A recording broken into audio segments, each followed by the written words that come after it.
Hi, everyone. It's me, Krylios, Team Rayceen Productions MC and producer, and welcome to Good Riddance Redux. Team Rayceen bids farewell to 2021. Joining me is the one, the only, the legend, Rayceen Pendarvis. Hey, Hey Rayceen. everybody, how are you? Greetings and salutations. Yes, it is so great to be here. And we have a myriad of guests with us today. We are celebrating and denigrating 2021. So it is great to have all our guests here joining us at this moment. Thank you all for joining us. And as soon as everyone is on screen, we'll pose for the screenshot. So let me just make sure we have everyone. There we go. Let's do the screenshot. Feel that pose, feel that energy, however you feel about 2021. Bring it forward. So 3, 2, 1. Another one. 3, 2, 1. There we go. It was a shadier. So let us begin. I want to start us off. And so I'll start off with each of our guests. They'll tell us who they are and share what they think was the worst part of 2021. So I'll start off with Amy. Oh no, I start? Yes, you do. All right, I'm Amy Sedman and I'm the director of Story District, and we do shows, classes, and consulting and a podcast all around the art of true stories, telling true stories on stage and also wherever else. And we have been doing a partnership with Team Racine for several years now. Yeah, there we go. Outspoken. It's our annual Pride show in its 12th year, and we're going to do it again this May. And it's just features all true stories from some kind of LGBTQ plus perspective, and that's me. So the worst part of 2021, well, this doesn't have to do with COVID at all, but I my father died in 2020, so it was just the first year without him. Yeah. That is terrible. Sorry to hear that. Welcome, Amy. It is great to have you here. And we always have a good time being with you. And I will say a highlight of 2021 for me was Outspoken. So that's something great. Next up is Broderick. Hello, folks. Broderick Clavery here, actor, creative, and a writer. Now I'm do I drop my handles? Is that what I'm doing next? No, not yet. Not Just yet. kidding. All right. So this actually is a plus about 2021 for me this year. Actually, this is my first streaming gig, my first Hulu gig. And this is a still from it, running from a white woman, y'all. And this is a short called Rebecca. It's written by Carlton Daniel Jr., another queer creative writer. And you can find it on Hulu and Bite Size Halloween. So that was a plus. That was my plus for 2021. I think the biggest or the worst thing for 2021 for a lot of us was the loss of life. And much like Amy, I lost my abuelo in 2020. So this was actually my first year without him. So that was, I think, the worst thing is just the large loss of life from police brutality, from white supremacy, but from also just COVID being a huge thing in everybody's lives. Certainly. Thank you for sharing. Next up, Bernita. Hi. I am Bernita Haynes. I'm a consumer protection attorney, but I am also a fantasy and sci-fi writer. 2021 has been an extremely interesting year, a lot of pluses actually, personally, but also the loss of life. I cannot emphasize enough. It has been really weighing on me as it relates to COVID and all number of things. And I've been able to counter that personally just by my own sort of successes this year, getting my second novel out that I co-wrote with my partner, my husband, and also getting that novel spotlighted in Lambda Literary, which was super exciting. So lots of highlights for the year, lots of highlights. I love that. Up next, we are going to go with Mandisa. Hello, everyone. Thank you once again for having me. I'm Mandisa Thomas, founder and president of Black Nonbelievers, which is headquartered here in the Atlanta, Georgia area. Again, this has been a mixed bag of a year for me. My organization is celebrating 10 years. This year, we are closing out 2021, being 10 years of advocating for atheists, humanists, agnostics, those who are questioning those religious beliefs in favor of leaving and advocating for just our human rights, which is very, very important. Um, we are also celebrating the fact that there has been research which shows that church attendance is at among its lowest in years, and that the non-religious demographic is growing. Of course, that's still we still have a ways to go within Black spaces and Black communities, but we are making some good headway. I will say that again this year, like many others, I've also experienced loss of life. My mother-in-law, Ann Thomas, passed away from breast cancer almost 2 months ago, which has been a bit difficult on my husband and our children. So that also, in addition to all other people who have experienced loss this year, COVID does continue to wreak havoc on our communities. And even though many of us are trusting and following the science, following, the practices, getting ourselves vaccinated, making and staying as safe as possible, we are still losing life. And we just hope that people will continue to, just stay steadfast and move forward in 2022. Certainly. Thank you for sharing. That is really important. Up next, we have Joshua. Hey folks, I am Joshua Henry Jenkins. I am co-creator of Black Gay Stuck at Home, a virtual bi-weekly Black queer film space. Myself and my co-creator, Michael Ward, we started this at the beginning of the pandemic, and we did not think that we would still be here showing films every 2 weeks that center Black queer narratives, but we are, and so we will continue to be as long as we need to. The worst part, aside from what a lot of folks have already said, there has been a tremendous sort of loss. We're on another variant, which is disheartening, but I'm also carrying all of my student loans into 2022, which is a problem. So that is a low point for me as well. That is certainly. Thank you for sharing. Up next, we have Michael. Hey everyone, good to see everyone. My name is Michael Bobbitt. DC native, moved from DC a couple of years ago. I used to run a theater in DC and did a lot of directing and choreographing at theaters around town. 2021 actually was a good year for me. I became the executive director of Mass Cultural Council, which is the state of Massachusetts arts and culture granting agency. It also makes me the highest ranking cultural official in arts and culture in the state of Massachusetts, which comes with a lot of responsibility. It's been a crazy year. Certainly all the wackiness from COVID. I hope everyone out there is getting vaxxed and boosted. I know I'm addicted to vaccines. I'm trying to score some pills from a dealer I know. So do it. But I also think the worst part about the year is just the political fuckery we've all had to live through. When will it be over? I think that when 2022 comes in, instead of saying Happy New Year, I'm going to say Jumanji, so we can get out of this game. But I'm happy to be here, and I'm glad to see everyone's faces. Awesome. Thanks for sharing. Patricia, hey, how are you? What's been the worst thing about 2021?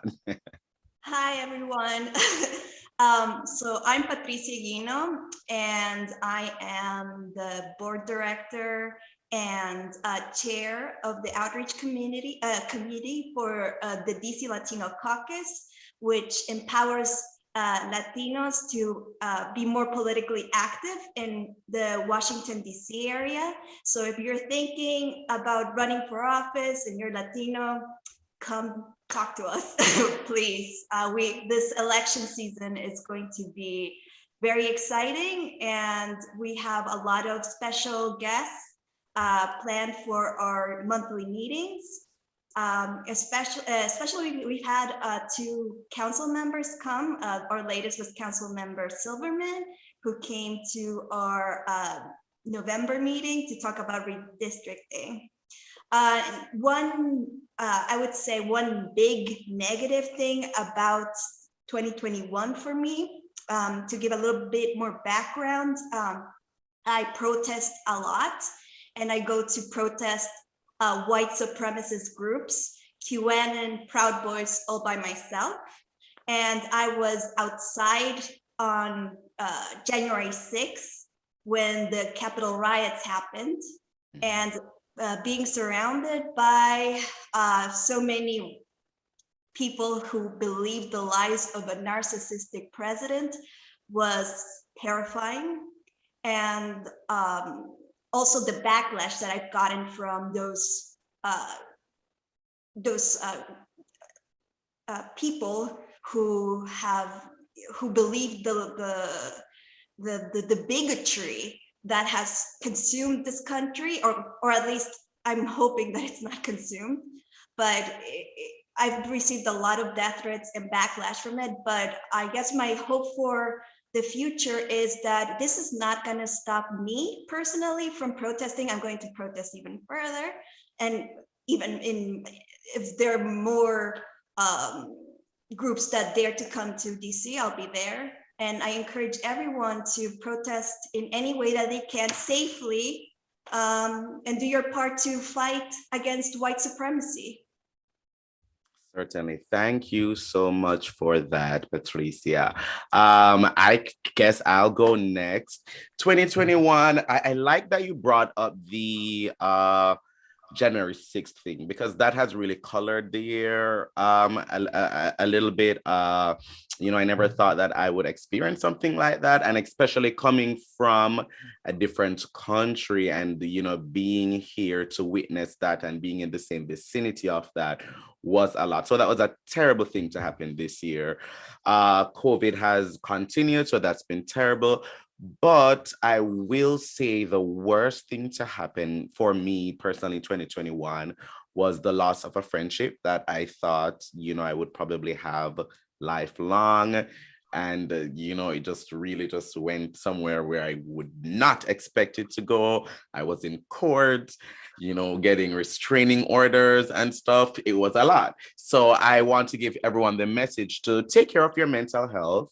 That is, very, very important. And, cherish those around you, because whatever it may be, whether it's loss of life or, loss of something else, cherish those around you, because you never know how you can lose someone in different ways. Rayceen, what about you? Several things. There would be 3 things that have affected me.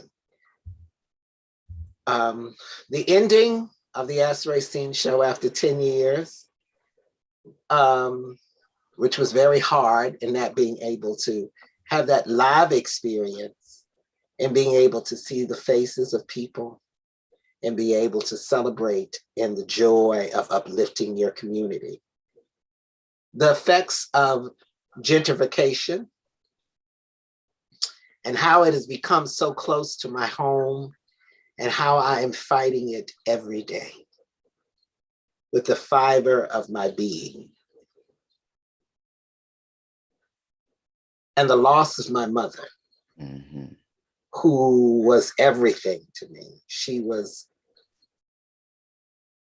my rock. She loved me. She taught me to fight, to believe, to never give up. She allowed me to grow into this colorful character, and she loved me unconditionally. But losing her was definitely the greatest loss in my life, next to losing my partner. But it was the biggest loss in 2021. But knowing that she's my ancestor is the greatest gift. Certainly. Thank you so much for sharing. So yes, 2021 has been very hard. And, Team Rayceen is an advocate of giving people their flowers while they're here, but we also like to honor those that we've lost. So we want to give everyone the opportunity to speak the names of some of those who passed in 2021, either a personal acquaintance or public figure. You can also lament something that ended abruptly or closed suddenly this year. So please raise your hand if you'd like to do so. All right, Mandisa, let's start with you. Yes. So in addition to, and much love to everyone who has expressed their loss. This, especially you, Rayceen, my heart goes out to you. Having, lost my mother-in-law, who wasn't my biological mother, I know I can understand how hard that is. But I really, really want to express the grief I felt when Michael K. Williams died. Actor Michael K. Williams, who we know from The Wire, from Lovecraft Country, and also another underrated show, Hap and Leonard. And as we know, he was, he played a lot of LGBTQ characters, and he was also an advocate for the LGBTQ community. And I think that it's important for people to understand that when it comes to the roles, especially of Black men, and what it is seen to be as, that quote unquote all hetero or manly man, that this particular actor was so versatile in both his career and his personal life that he was able to show that advocacy, which is very, very important. It is so tragic that that he passed so young and from a drug overdose, because that still plagues our communities as well. And the way it also makes you, it also makes me take a look at how we think of when we battle drug addictions and how we handle them. And we lost DMX as well, who unfortunately succumbed to his addictions as well. Or I know he was at a point where he was trying to overcome that, but how we handle these addictions in our communities, how it is, and also challenging these stigmas is going to be very, very important. And I think we're amongst a group of people that are doing that. We are breaking those barriers and challenging them. And that's going to be extremely important. And as Patricia said, as we take on white supremacy as well, we have to look at how this has, run rampant in our communities internally as well, how we deal with this from the inside and out. So yes, my heart just broke when I learned of his death. And it was right after my birthday. So oh yeah, that was just terrible. So I give my flowers to him and his family. Certainly. Anyone else? Go ahead, Broderick. I want to speak my abuelo's name, which is Cecil Clavery. He wasn't actually my grandfather, he was my great uncle, but he became my grandfather in the sense of how he took care of my family and just how, as a grandfather figure, because I never had one. That's what he was to me. And though he was weary of this world, so I'm grateful that he got to pass on and become another ancestor. There were just so many things about him that I miss. Mainly the love of music that he gave me. So I just like to speak his name, Cecil Clavery, and just say thank you for gifting him to me as he was. Ashe. Anyone else? Go ahead, Ray. We just recently lost, I would say, a freedom fighter, a woman who was so amazing, Bell Hooks. Hooks, yes. Who, in her passing, I started to rediscover her strength, her ability to speak and put power to pen, and her ability to do things and say things that make you think about, are you doing enough to make this world better? I think of Juan Allure, who was this amazing ballroom DJ, international DJ, but took ballroom around the world, and how he always would say yes to everything Team Rayceen. He would always say yes to everything I would ask him. And I think of so many others who have died to senseless violence, all of our trans women and our trans brothers, who names many will never know, faces they will never know, but they were someone's son, daughter, brother, sister, mother, father. And they had something to offer this world, but for ignorance and hate, they were cut down in the peak of their ability to be. So I think about all of them. I think about why we fight, why we continue to do what we do, that death motivates us to be better. It is the call to what am I doing with my life? Am I doing enough? And I have to speak, I didn't speak my mother's name, Mary Frances Chandler Cold. She was an amazing woman, a social worker of 40 years. My mother took me everywhere, from the March on Washington to every march, to every protest. I remember standing in the yard when King passed, and my mother telling us the importance of looking out for the neighbors, making sure everybody was okay, and gathering people in the community in the midst of chaos.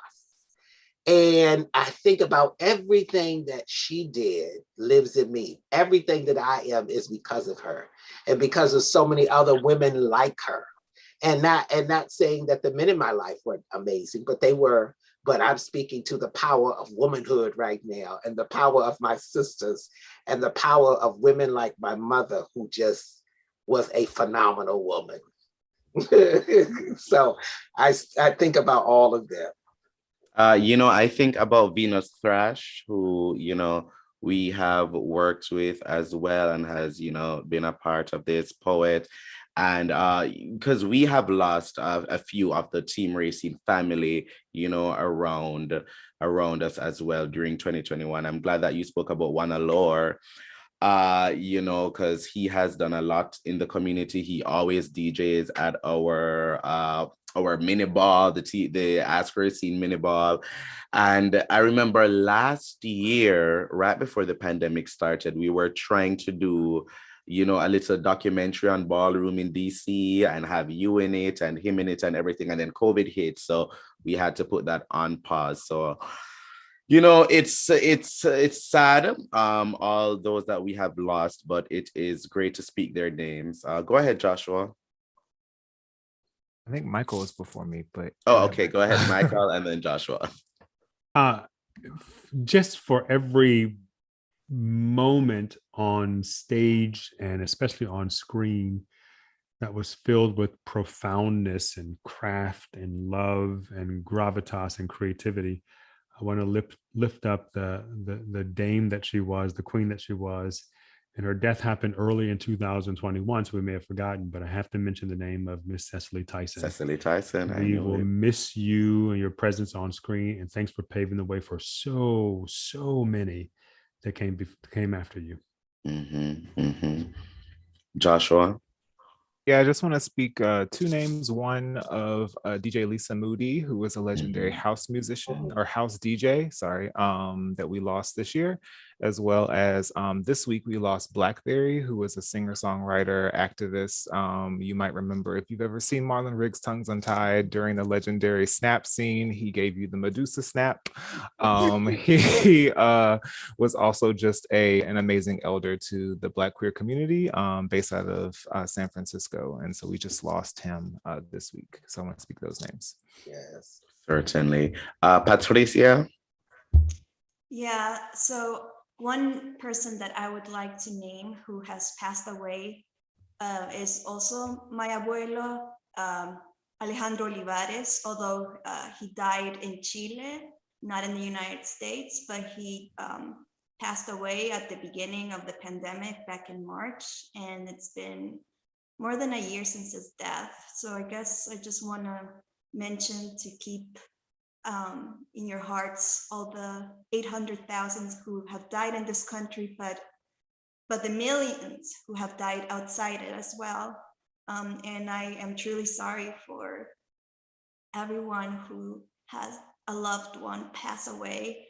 And given the fact that there's a new variant that we're still trying to gather more information on to please, if you haven't been vaccinated, please get vaccinated.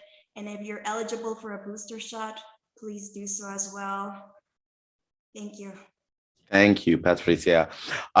Next, I know that we asked earlier, so let's jump on that. Does anyone have an anecdote or quick story about 2021, which they want to tell one last time? So if I remember correctly, I remember Broderick, right, had a story. Who else had a story? Mandisa had a story. Bernita. All right, great. There we go. So let's start with Broderick. Okay.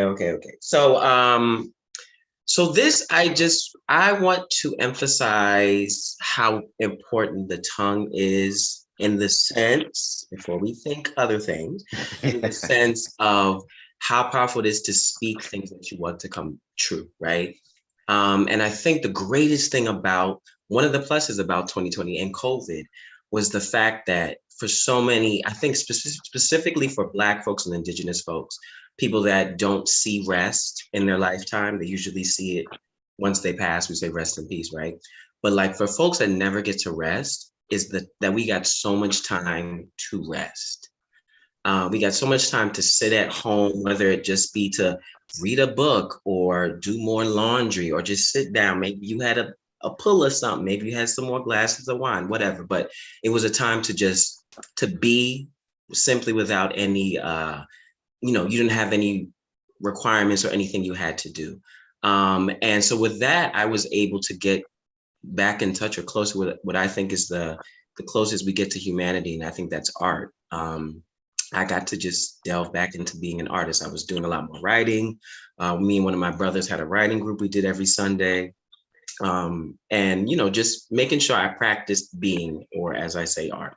And what I manifested for 2021, it was a crazy year for a lot of us, but 2021 came around. I was like, you know what? We're getting back into capitalism. We're getting back into the machinery of life, but I want to get away because I was going to start teaching again come September. But I was doing my little Instagram thing. You can see like 3 years ago or 2 years ago, you get A, B, and C. So I look at my 3 years ago, because it was 2 years ago, it was 2019. And I said, you know what? I'm going back to this place. I was in Arkansas doing a show 2 years ago, and I had been there 3 years ago doing Skeleton Crew. And so I said, I'm going to be back. I'm not going to be going to work because I don't need that right now. I really want my art. So I manifested that. Then a week later after I said that, I get an email that says, hey, Raj, we would love to see if you're available for this project. I said, oh shit, it really worked. So then, of course, you still have to audition. So I did my audition. I'm reading this play, Tiny Beautiful Things. And I'm in this coffee shop and it's comedy night. And I'm the only person crying because I get to the end and it's a heartbreaking fucking play. It's a great play. It's about humanity. It's about all the feelings, joy, laughter, anger, sadness, sorrow, all those things. But I get to the end and I'm sobbing. And I did the audition, got my call back.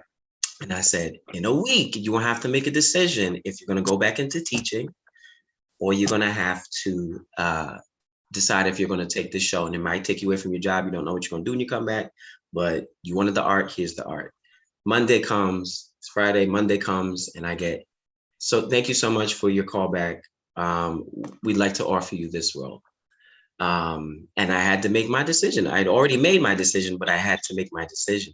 And I tell this story to say that we really, really can decide what life is going to be for us. And that's why it's very important. The things we say, like, we'll be like, man, I'm broke. Can't even say that anymore. Maybe times are hard when it comes to money, but we have to be very mindful of the power of the tongue because the things we say will come to be if we decide we're going to do the thing, to get there.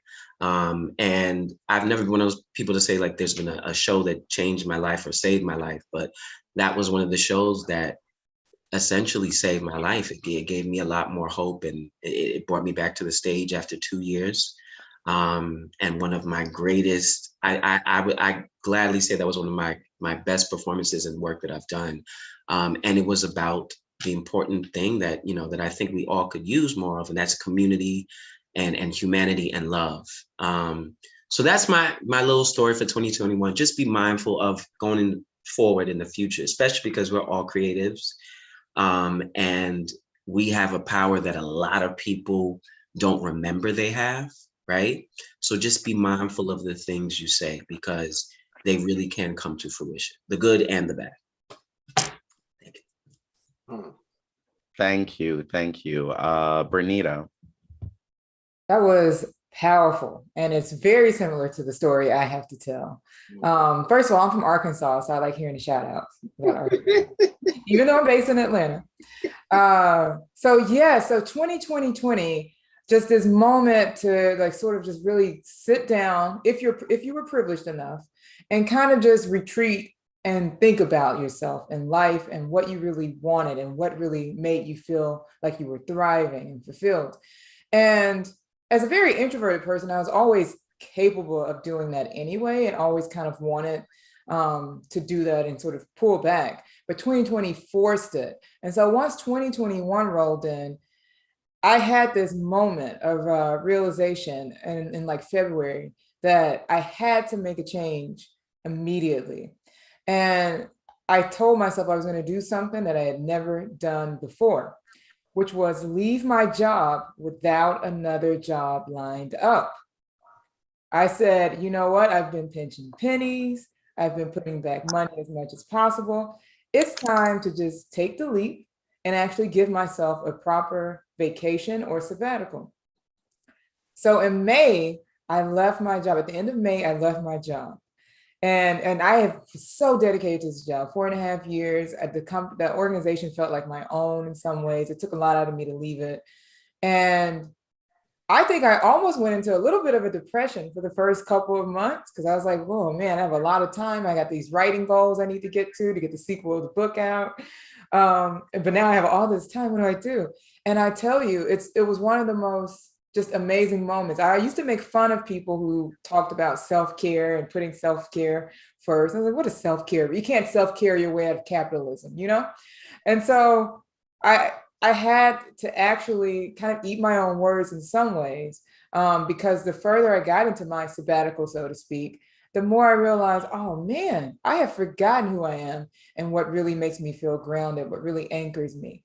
I forgot how much I like to cook, how much writing I could get done, how much I like just walking the dogs and all of that. And I felt so privileged, and I wished the whole time that other people had this privilege to just step back and not work. And I say not work, it was a sabbatical because I did do some contract work, but like 5-10 hours a week. I was working on a couple of projects with a law firm, which decided to offer me the opportunity to apply for a position. Now, this is when I had to really do some self-reflection. I was like, do I really want to get back on a hamster wheel, get back onto the grind? Or is this like such a great opportunity that I can't turn it away? So anyway, needless to say, I went ahead and went for the opportunity. So I will be getting back on a hamster wheel to some extent, starting in January of next year, but with a very different mindset about work. That time away, that 6 months away, has completely changed my ideas about work and what I feel really is important in life for me. And if I could say anything to folks who are watching, one of the most amazing things you can do for yourself is figure out how to carve just a small amount of time for you and for you only, to just be in the quiet and be present with yourself. It's unbelievable what it does for you. Thank you, Bernita, and thanks so much for sharing that. Really, really great. Mandisa. Yes. So I just say to Bernita, I remember when I made the decision to quit my full-time job and take on activism full-time in 2018. It was so very scary. I was very nervous. I had resigned just 10 years just shy of my 10th year anniversary there. But the direction of where my life was going, it was necessary. This is freedom work that I know that I'm doing. So it was very, very important to me. But for 2021, I actually completed the process of becoming a humanist celebrant. And for those of you who aren't familiar with that, a humanist celebrant is someone who can perform weddings, naming ceremonies, and other life, ceremonies and celebrations for people. But of course, it is from a very non-religious perspective. I am endorsed through Universal Life Church and the Humanist Society. So technically, I am a reverend, but of course, it's non-religious. So the focus is for those who are no longer religious, but who still engage in everyday life. So I had the honor of performing a ceremony for one of my members, and his wife, who is still religious, but she has accepted his non-belief. They get along very well. They have made this relationship work for them. And for people who don't think that that is possible, it truly is. And I remember when I was asked, when he asked me if I did weddings, it was right after I was accused. I was accused of upholding white supremacy from a rival within our community, who doesn't engage in these spaces like I do. And I wouldn't say it really gave me the opportunity to just pause and reflect on that, because as I talked about the internal issues that we face, I had to think about that for myself. But when my member asked if I performed, if I did weddings, and he specifically wanted me to do it, he and his fiance, it really reaffirmed my sense of purpose, and the fact that what I do as in our community, which only enhances and my ability to offer services that are, that are not as readily available for non-religious folks, and also those who are not traditionally religious. It is important that we are expanding our mindsets on that, as well as our community services. And so that was really, really an honor and a pleasure for me to know that I am rooted in Blackness. I am here for my people. I am here for all of us. And I am unapologetic about it. I'm a New York City native, born and raised in Jamaica, Queens. I've been in the Atlanta area for almost 25 years. I exude Blackness as much as anyone else here, and I'm unapologetic about that. And I think it's important for people to see that when we represent the non-religious community, and I will say it was a beautiful wedding. It was part Nigerian. The bride's family is Nigerian, so it's very, very extravagant. And it was beautiful. They did have some, some evangelists or prophetesses from the country. So that part was very interesting. But I just remember the Nigerian DJ saying, the wedding was the ceremony itself was short. I really based it around love, commitment, relationships, which has nothing to do or very little to do with the concept of God at all, but as human beings. So he said, wow, that was a really great and short ceremony. If we were in Nigeria, we would still be sitting here. So I just thought that was I got a lot of I got a lot of kudos on the ceremony itself, because I really wanted it to reflect the values of not just my member, but also the couple itself, and the reason why we were there. And I just really, really felt reaffirmed in that I really was doing something that was not only beautiful, but it was also very important. And it's also worth noting that almost everything, it was very Black. Like the power and the beauty of Black women were there. The photographers were Black women. It was important that the officiant was Black women. And so it was just almost all Black everything. And I think those things, when we represent our communities, are still extremely important. And for our communities that are, that are based, we're people of color. These things are just extremely important. And 2021 was just a really, really good opportunity to complete that process and to move forward into the future. And I look forward to that next phase in my activism, which is more community based, because when people think of activism, they think, the front lines, the protesting, which is absolutely important.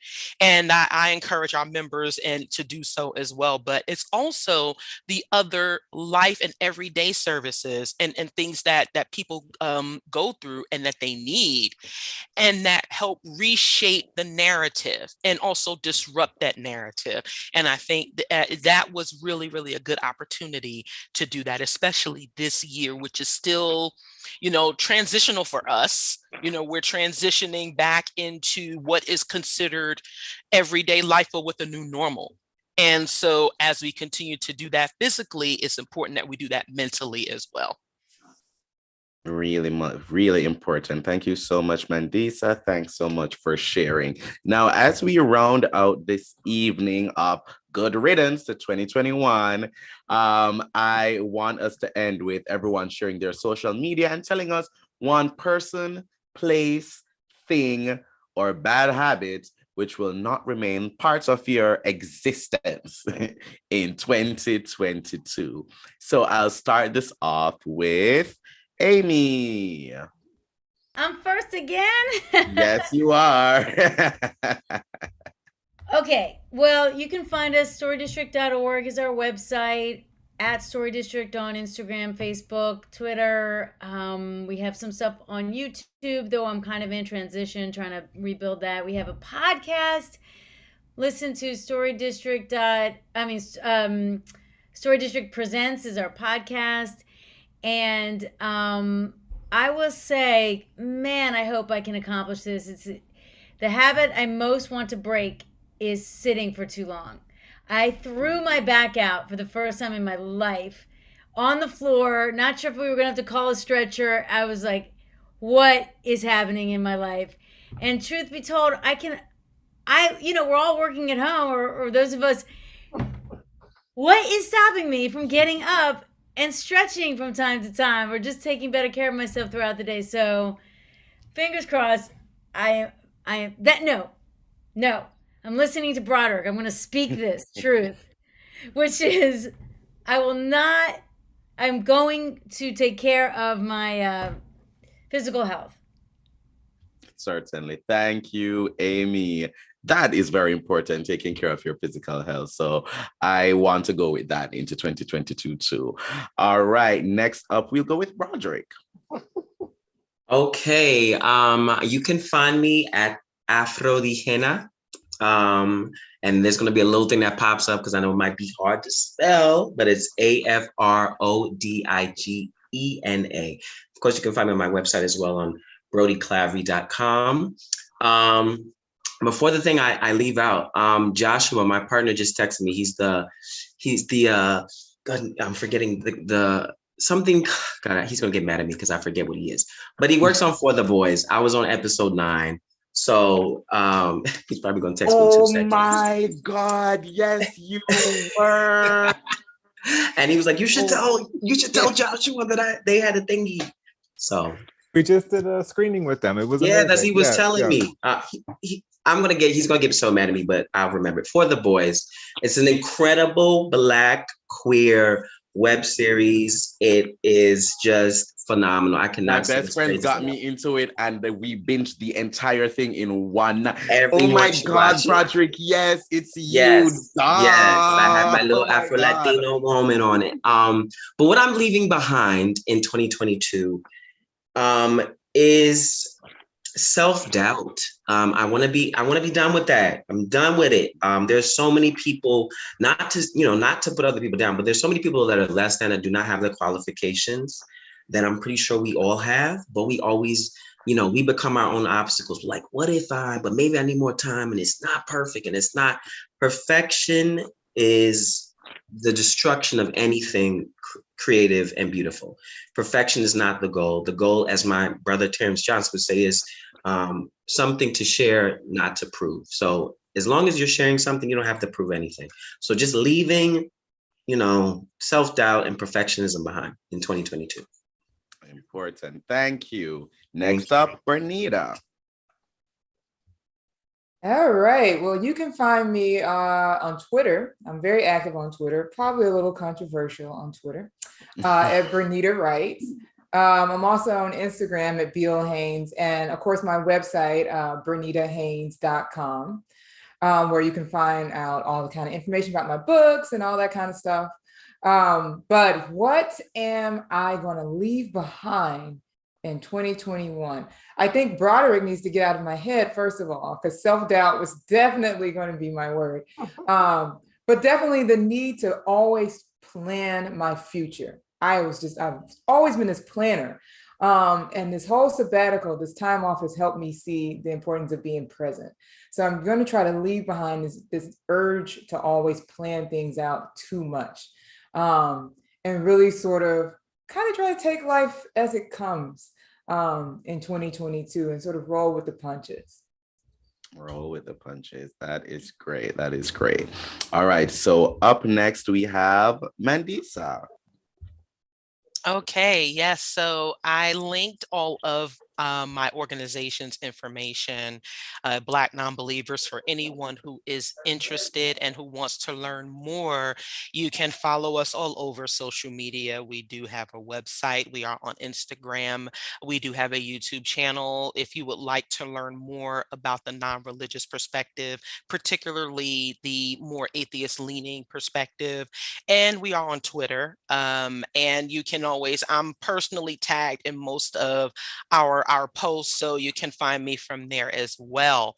And this is work that I'm very proud of. It is hard at times, but I know that we are doing something extremely important here. I'm very, very proud of the strides that we're making, as well as our outreach and the fact that we are connecting in interfaith spaces as well. This is very, very important for a better understanding of what it means to be, part of Black communities.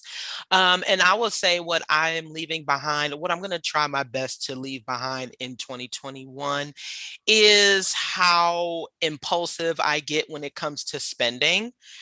Trying to plan and budget just a bit more, that can be a bit challenging.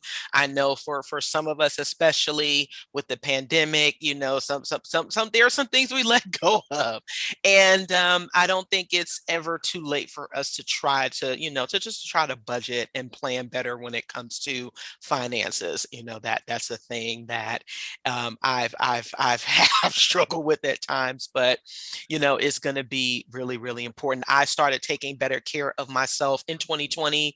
I started working out more. I actually started seeing a therapist. So I'm continuing on that path because our mental health is extremely important. And I'm going to try to also leave more behind, more of taking care of everyone else but myself.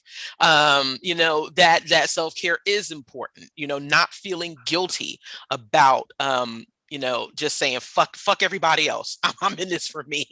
So that's what I'm going to try to do.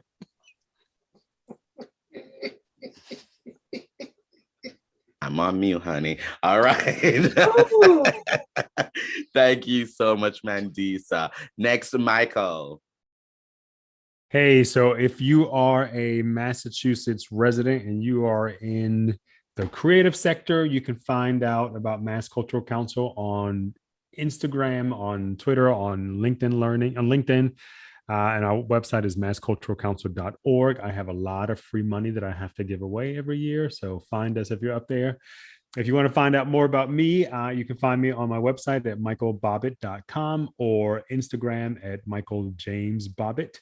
What I'm giving up this year, I think I need to cut back on all the spinoffs of Drag Race because I have put a lot of hours a lot of hours and a lot of Well, the Canada's translations. Drag Race finale is tonight. I know, but all like like reading all the captions because it's in all these different languages.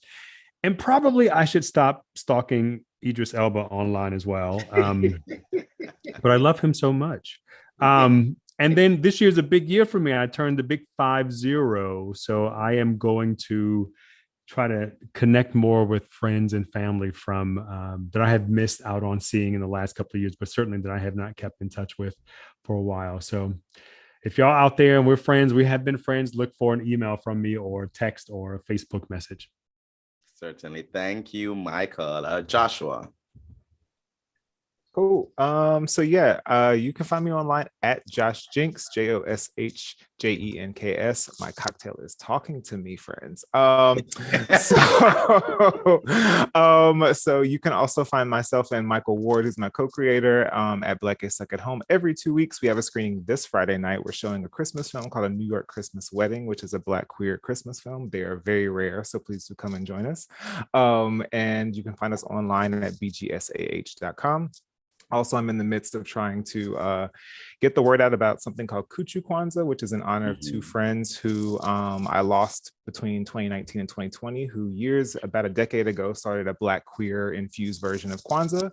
So I am carrying or trying to carry a torch of getting that word out about the good work that they did, because they are no longer here with us. So I'll speak those folks' names as well, Marcus White and Lewis Graham.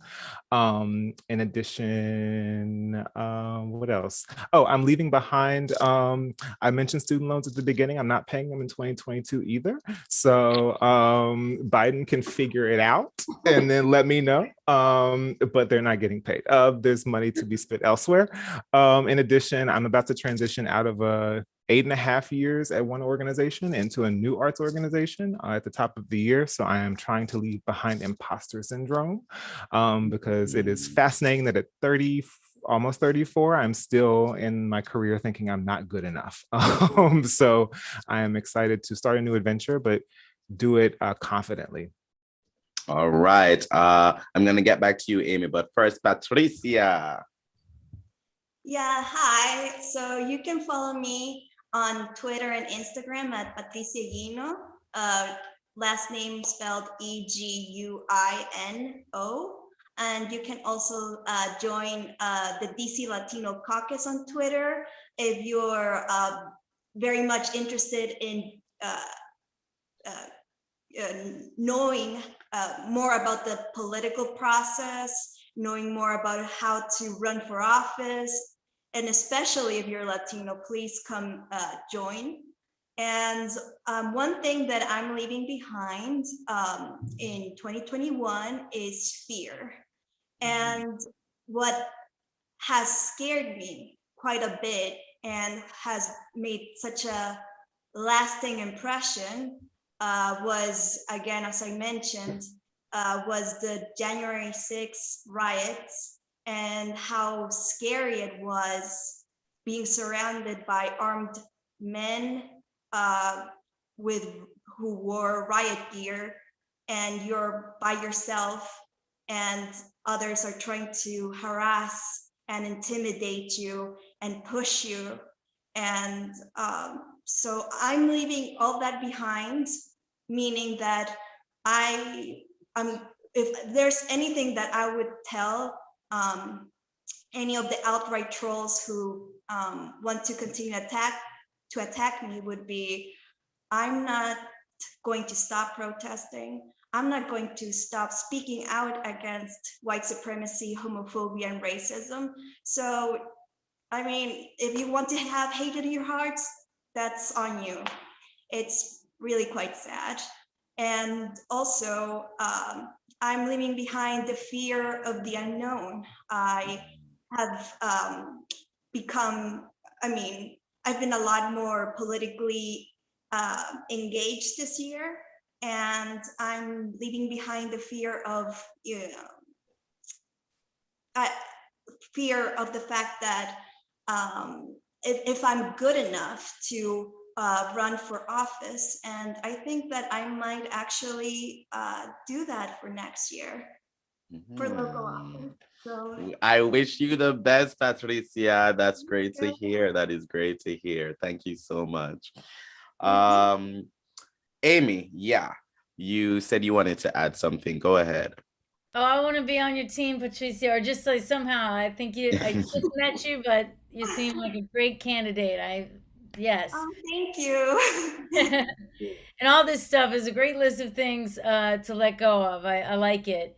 I just wanted to add one more thing, which is that so for our shows, we put people on stage, anybody, meaning most people have never told a story. And we ask you, we'll put out a call for stories, you'll pitch maybe just a raw idea, and then we'll talk it through, and then we choose from whoever pitches, but we do a lot of coaching, and we can like see potential, or we just kind of tease out the story and shape it and help you shape it and get it on stage. So I say that, so if anybody's local, please consider pitching, or if you're willing to come to DC for the live show, because we can do the coaching online.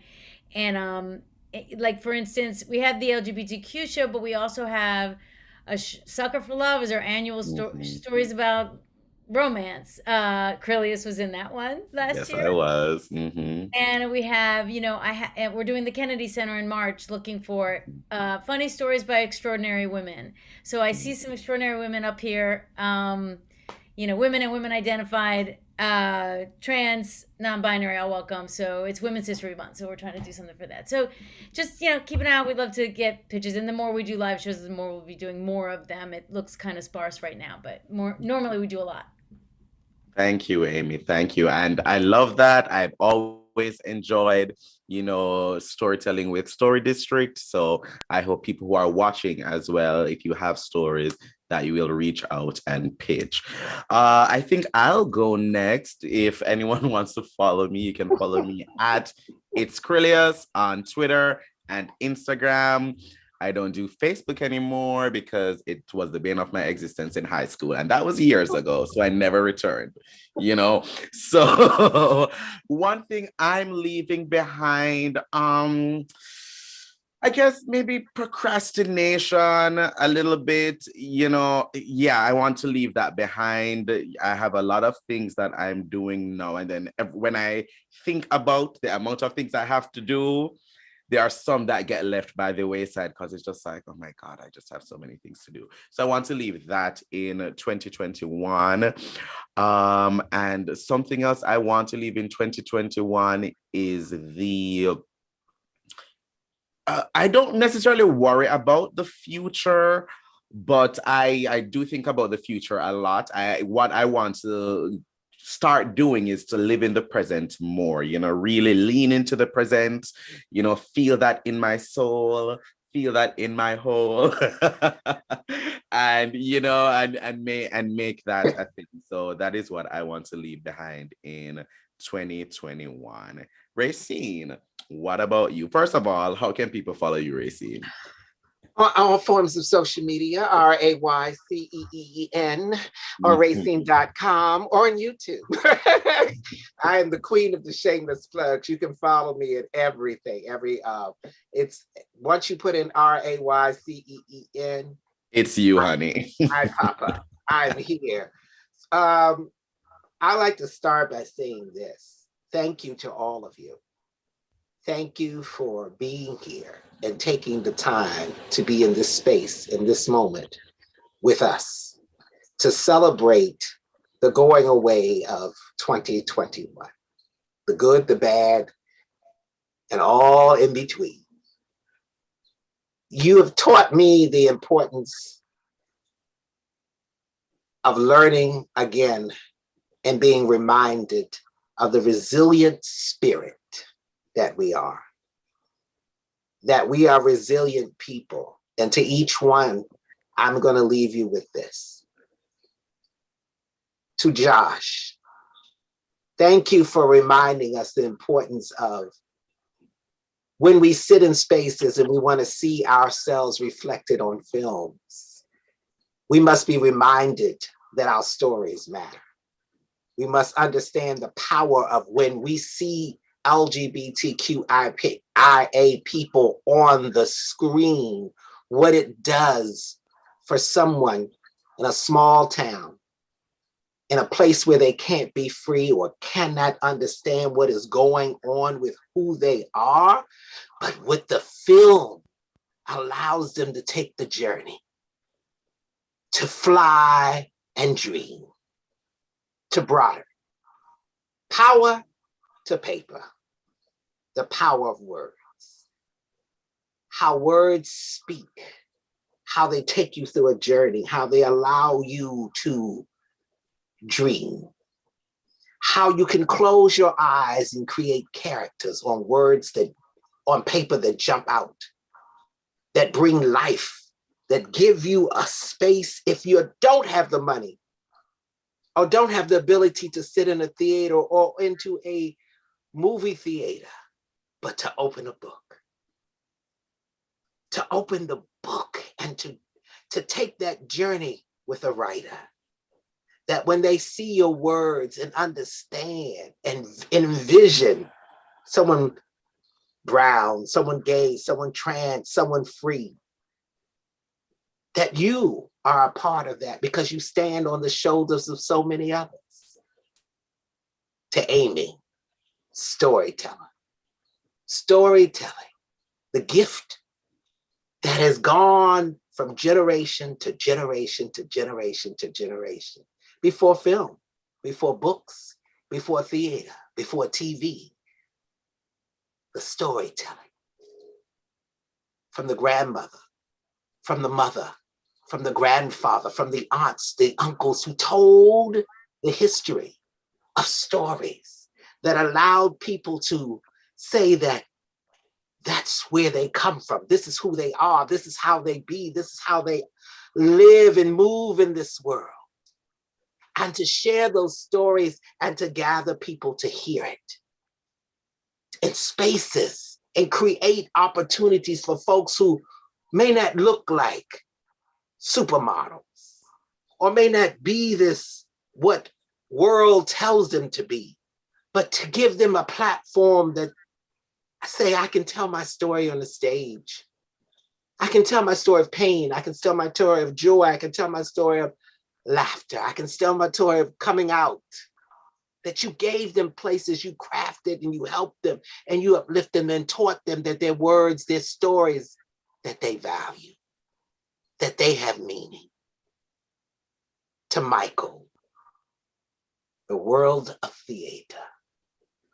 The world that those who are able to dance, those who are able to act, those who are able to laugh, those who are able to move in spaces and create, from the costumes, to the lights, to the cast, to the writers, to the directors, to the little girl in Idaho, the little boy in Nebraska, who said, I got all this in me, but I don't have a place. Where can I connect? And then when they sit and they're taken to the theater and they see the story of Dream Girls, Miss Saigon, all of those wonderful stories come to life. And something in those young people click and they begin to say, I have a way out. I have a voice. And there in the theater, in the dark, it all comes to life. And to Patricia, advocating, moving, shaking, never giving up, never backing down, never being afraid. Activism, you are called. You carry with you a beacon of freedom, a beacon to say, I fight because if I don't fight, I don't live, I don't breathe, I don't exist. And you are on a journey. For you, you go with everyone. You carry all of those people with you. And those who hate you will move out the way because they are so afraid of that light in you. And to Benita, advocating for the law. For sometimes the law is not fair for Black, brown, or LGBTQIA people. Sometimes they walk into places when they think no one looks like them. No one is advocating for them. And then they see you, they hear you, and they feel you, and they know that on the other side, it will be all right. That there's somebody fighting for my freedom because they don't see me as just a number or an inmate. They see me as a human being. They see me in a space of being, in the essence of life. Mandisa. For so many people who have been beaten and broken by faith, you show them that we are all human and teach us in the human experience what it is to be human, and that we all have a right at the table. When some folks tell you you can't be on the other side, that you don't have the right, or you don't think or believe as I do, that you don't have a right. But yes, you are, because in the human experience, we're all one. And we all demand and want and need and have to have the same things to be seen and to be free and to exist.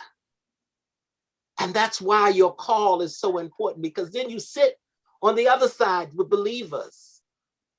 And then you begin to find that common thread of the human experience that binds us and teaches us it's okay, you don't have to think or believe like I do, but you're human, and you see that we want to break the chain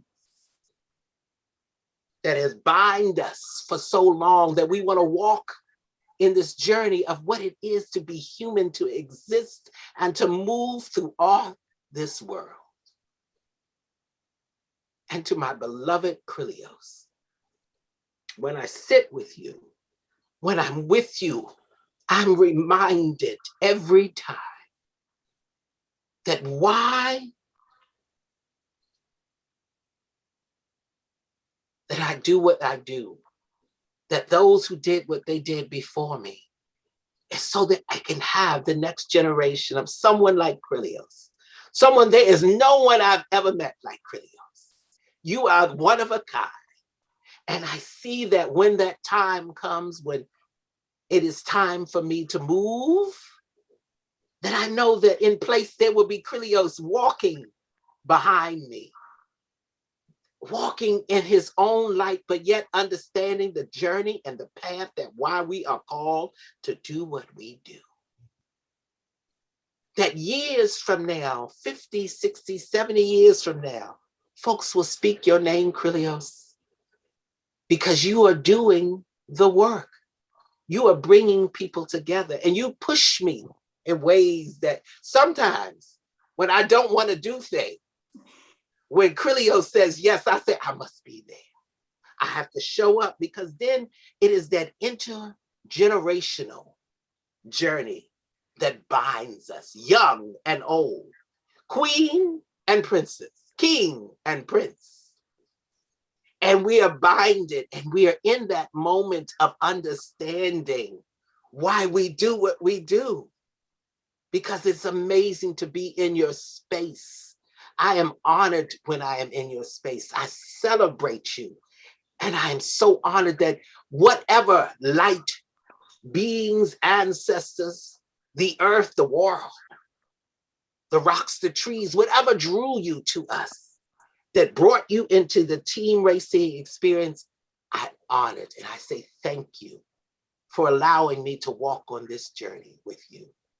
And what I'm leaving behind is the ability that I can't save everybody. Doing the work that we all do, that sometimes we have to understand we can't save everybody. We can bring them to the creek, but we can't make them drink. We can give them the book, but sometimes they won't read. We can tell them the stories, but sometimes they don't want to hear. We can advocate, but they don't want to be free. Sometimes we can put them in the seats, but they're not meant to dance. Sometimes we can show them the music, but they don't understand it. Sometimes that we can give them what they need, but sometimes they are not in a space to receive it.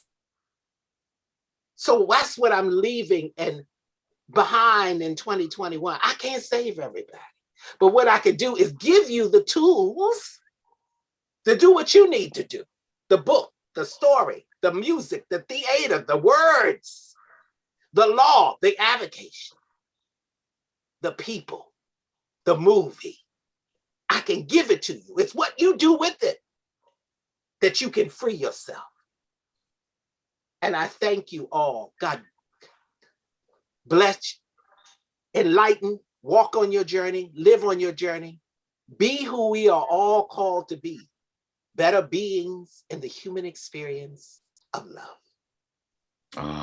Thank you. That was really, really powerful, Rayceen, and a great way to end this and a great way to end this year, and just great messages to bring forward into 2022 with us. Thank you so much. And I know we were, good riddance to the year, but I'm so glad to have your light be a part of all of us, and for us to bring that with us into the new year and to end this year. So thank you so much for everything that you do in this community, Rayceen. And thank you to all of you for joining us today to say goodbye and good riddance to 2021. And thank you for all the work that you all do in your respective places and spaces to make this world, this year, humanity a better place. Now, our final word is from our producer, Czar.